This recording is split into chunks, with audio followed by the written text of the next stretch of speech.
Does an adventure game set in space with a premise that concerns the merits of sacrifices made for the greater good and the struggle of duty against the human condition delivered in a non-linear fashion with a gritty pixel art based honesty strike your fancy? It certainly struck mine, but Gods Will Be Watching is a game that subverted my expectations. Developed by Deconstructeam and published by Devolver Digital, Gods Will Be Watching is an episodic sci-fi game which can be experienced in a number of different modes following complaints by some players after its launch. Of those modes, I initially tried the original one, given that the developers expressly state that this was the design for the game that they had intended to use. The first of 7 chapters consists of a scenario in which the player is required to manage a group of hostages with hero complexes, keep a pack of bloodthirsty security officers who lack an appreciation for the delicacy of a hostage situation at bay, and massage the fragile egos of a frankly needy team of radical freedom fighters, all while attempting to hack into a computer system to get the thing you came for in the first place. It's a lot to balance at once, and I wouldn't say the setup was brilliantly tutorialized. There are strong elements of chance involved, and I couldn't see any other approach to the situation beyond trial and error. I switched to the most casual difficulty setting. One brought in a patch that aimed to reduce the reliance on random chance and reduce the difficulty somewhat, but it seemed clear to me that the changes weren't as extensive as they might have been.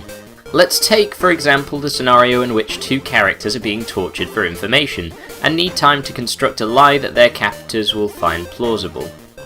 The probability of spinning a suitably fragrant line of bullshit increases each turn, as does the character's proximity to mortal wounding. The problem is that, where the original version of the game would allow the players to take a risk on, say, an 80% chance of successfully telling a lie, the version with the element of randomness removed merely allows the player to lie only when the probability reaches 100%. All the while, you're given only a vague indication of how much punishment your characters can take. All this update provides is a second version of the chapter in which the mechanics and rules also don't provide satisfying gameplay. The original version is flawed because the player's progression is dependent on a roll of the dice, with failure meaning that they have to repeat a very lengthy section of the game. The new version is flawed because lying is essential to progression, but it's made more dangerous by the fact that it takes longer to be able to do so, putting more focus on the trial and error side of things. However you play it, the game is consistently flawed, even though the flaws are not themselves consistent. In some levels, actions are turn-based, whereas in others they are continuous. Some sections require several minutes for their own tutorial, and others aren't fully explained. But the occasions at which my frustrations came to a head tended to be the ones where what I was being asked to do had very clearly been gamified to an excessive extent. I failed one level repeatedly because although my characters had individual responsibilities, they weren't allowed to act simultaneously. I repeatedly fell victim to a level in which you're stranded on a cold planet with limited resources because I had failed to keep the campfire lit. But the problem with that was that I had gathered firewood and placed it on the campfire site. All that I needed to do was shoot it to light it, an action that would take a few seconds in the real world. However, because I had asked another member of the team to work on repairing a radio, the character responsible for shooting the fire was unable to do anything. Time advanced to dusk because the other team member had taken an action, and at that point the entire team was prohibited from taking any further actions until morning, by which time they had frozen to death. This is an example of a heavily gamified plot that defies common logic. At these points, the rules of the game seem arbitrary and don't come close to resembling an actual puzzle. Naturally, Gods Will Be Watching possesses some strengths, otherwise it would have been unable to disappoint me. I was briefly impressed by the game's tolerance for the number of team members you can get killed, until I realised that the reason for that is because in subsequent chapters they're simply replaced by holograms that act in the same fashion anyway, thus removing most of the consequences of one of the more intriguing facets of the narrative.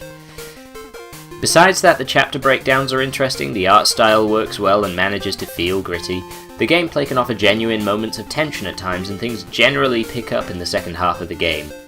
By far and away the best chapter is number 5, one which finds a balance between managing resources, time and task progression without relying significantly on repetition or randomness.